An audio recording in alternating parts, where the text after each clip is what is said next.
Name is Ike Johnstone. Right now we're at the Bill Pickett Riding Academy, located on West River Drive in Montgomery, Fairmount Park, Philadelphia.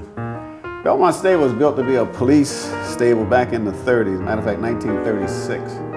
We moved in here to start a youth program to work with the youths, primarily in the Temple area. I retired as a lieutenant with this campus police department.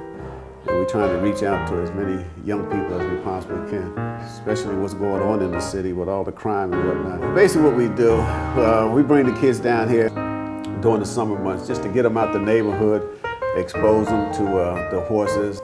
There are 3 human emotions that are incompatible with communicating with a horse. It's anger, fear, and patience.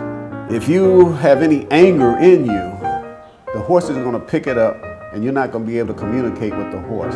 If those 3 things are present, then you learn to get rid of those 3 things. Horses mirror us. You know, when you look at a horse, you're looking at yourself. When my kids were very young, like Lance, he was about 12 years old. I remember us going to a horse auction and I wanted to buy him a cowboy hat. And Lance refused the cowboy hat. He said, "Dad, because all that's doing is imitating a white man." You know, he was just 12 years old. Then that's when I realized that he didn't understand the history of the black cowboys, the black West, and the contributions that African Americans played in it. We're not imitating anyone. If you really get into the history of the West, and we call it the Black West, it was the blacks who settled the West, you know, including the Buffalo Soldiers. They're the ones who fought the Indians. So that's one of the things we do down here is teach the history of the Black West and the Buffalo Soldier. We was all sitting around the table talking about what could we do with our kids as a family.